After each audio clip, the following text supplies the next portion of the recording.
Всем привет, с вами Дэн, и у нас впервые на канале, и, наверное, впервые на русском языке, часы Хабринг от австрийской независимой часовой компании. Строго говоря, называются они Хабринг в квадрате или Хабринг 2. Об этом чуть позже. Активно применяют ручную работу, делают эксклюзивные механические часы. Есть у них как собственные мануфактурные механизмы, есть также механизмы на базе ЯТА. Это глубокая переделка и доработка. Ну, как Чайкин, например, делает. Да? Компания ведет свою деятельность с 2004 года. Всего 2 человека, муж и жена, Мария Кристина и Ричард Хабринг. Маленькая австрийская часовая компания. 200 часов примерно в год они производят, а цифра 2 в названии это потому, что их всего 2. Как вы понимаете, супер редкость, все ручной труд. Но есть некоторые нюансы, о которых чуть позже. И, кстати, они являются первой маркой, которая начала выпускать часы с механизмом с прыгающей секундой. Так что давайте начнем. Итак, значит, Хабринг, кстати говоря, они уже успели заработать призы на Женевском Гран-при.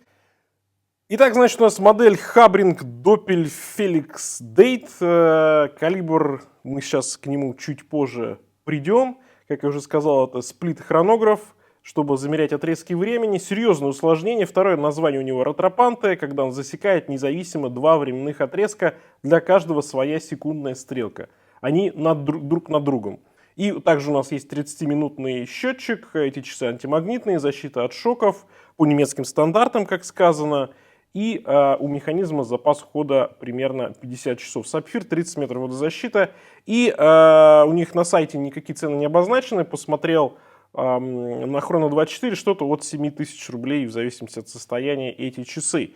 Так, давайте пока часы немножко в сторонку. И вот в такой упаковке они идут. Тоже, опять же, такой handmade, ручной труд. Как будто ты в 25-м году, не знаю, в 1925 году пришел в магазин, и вот тебе так упаковали.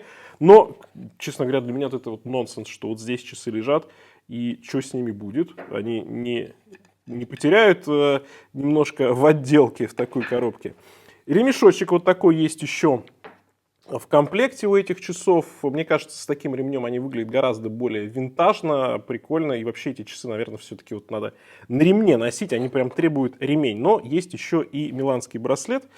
Также в комплекте вот такие бумаженцы, ручная тут все, да, от руки написано. Блин, вообще прикольно, конечно, забавно и очень мило. Спасибо Кириллу, который дал эти часы для обзора, такую супер редкую модель.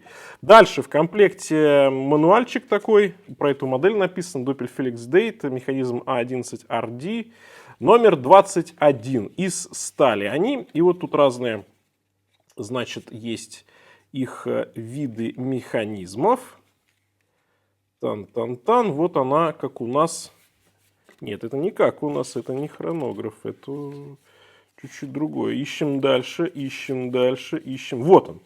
Вот он, например, хронограф, да, Split Second. Split Second. 2 кнопки. Но в этих часах есть еще усложнение кочерга, дата.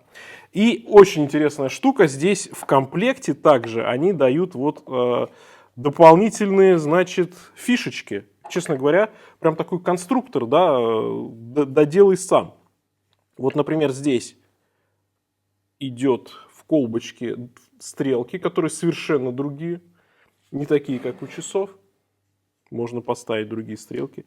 Здесь еще один комплект. Можно поставить вот такие стрелочки. Дальше отвертка, шпильки дополнительные, прокладки, заводная головка про запас. Круто, круто. И, что меня, конечно, поразило больше всего, есть еще и другой, абсолютно другой циферблат. Серебристый. Пожалуйста, можно поставить серебристый циферблат. Это все по умолчанию идет в комплекте. Ну, вот за такое мне прям нравится. Вот это круто.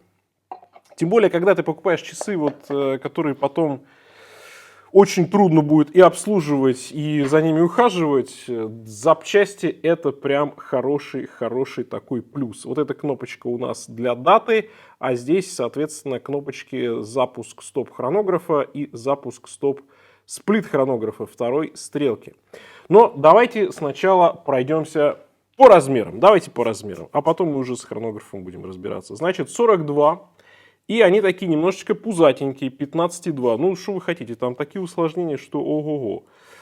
По браслету, значит, 22, и от ушка до ушка 51. Не самые маленькие часы.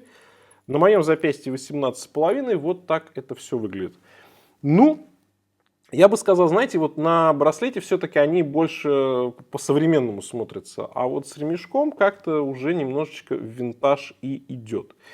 И, наверное, первое, да, даже не сплит-хронограф меня удивил, а меня удивило, что у нас идет за браслет в базе. Это не сторонний браслет, это тот браслет, который дают в Хабринге. Напомню, что часы стоят достаточно дорого. И здесь у нас, та-да-да-дан, Гекота, у британского микробренда, который все покупает в Китае, вот они покупают такие межбраслеты. Ну, я ничего плохого не могу сказать про этот межбраслет, он хороший, качественный, бренды на Алиэкспресс очень часто используют эти браслеты.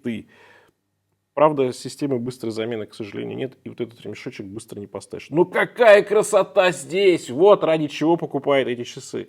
Это действительно вот мастера делают на заказ, мастера работают ручками, как в старые добрые времена. Можно назвать это кустарным производством, можно назвать это настоящей трушной такой мануфактурой, когда вы делаете главное сами, а остальное закупаете со стороны. И ведь большинство швейцарских брендов исторически именно так и работали. Ну, давайте, что мы с вами сделаем? Давайте мы вот что сделаем. Мы сейчас стрелочки передвинем в нижнюю часть.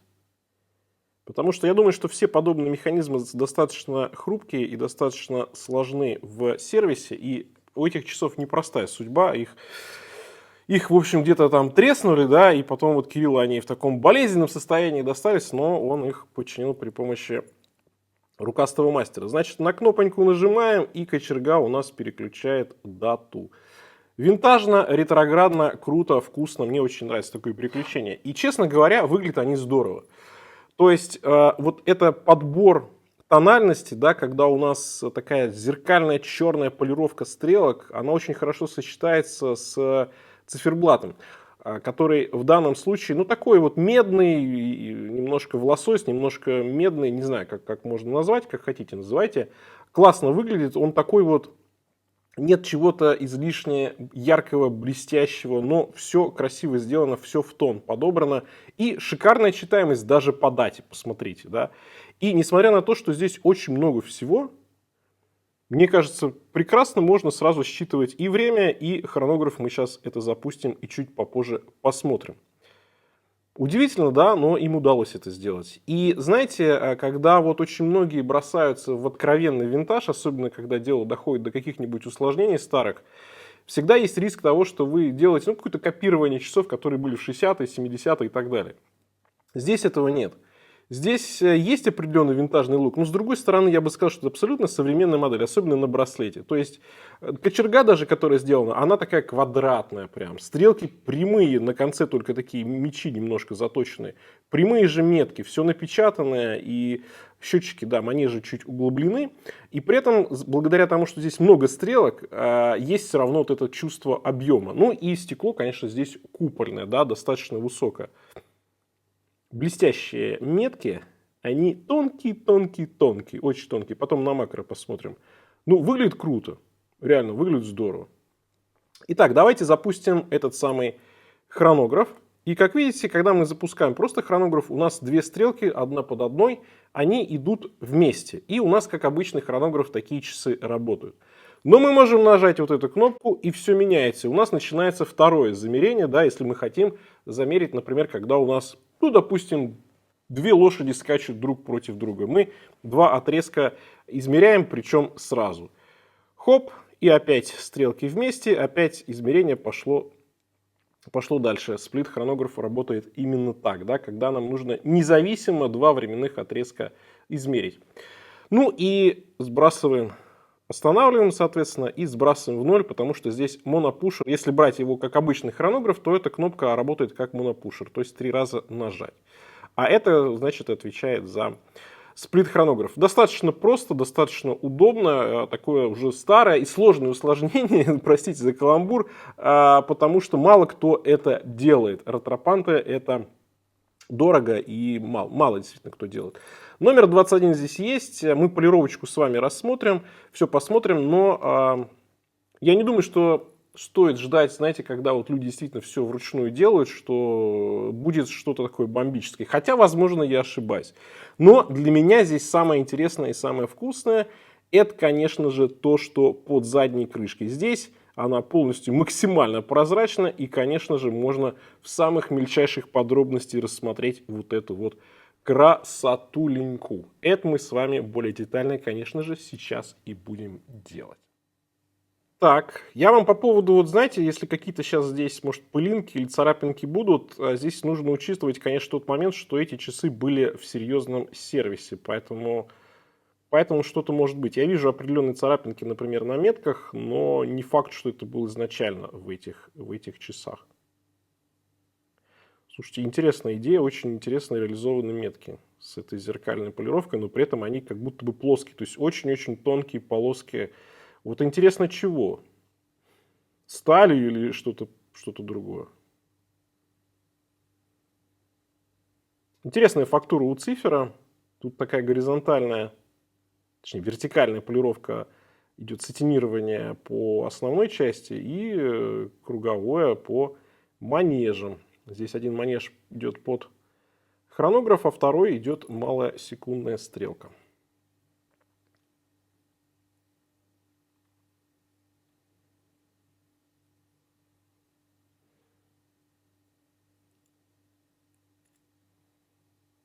Ну и вот оно. Вот оно.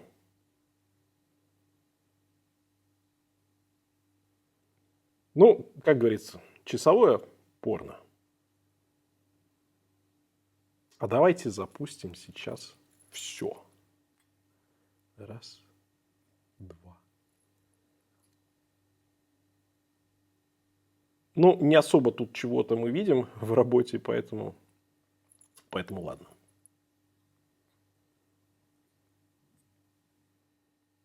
Ну, что вам скажу по итогам? Конечно же, это для часовых фанатов, для часовых гиков, таких как раз как Кирилл. Потому что, безусловно, очень редкая модель, очень необычная модель, очень сложная в обслуживании, во владении, да. И поэтому она как раз в этом плане и прекрасна. В принципе, часовое искусство и живет как раз благодаря вот таким энтузиастам, как со стороны покупателей, так и со стороны мастеров. Пишите, как вам Хабринг, какие модели необычных компаний вы еще встречали, что, может быть, стоит показать на канале, или если у вас есть возможность показать что-нибудь такое реально редкое и необычное, обязательно пишите. На этом всем пока, с вами был Дэн, увидимся.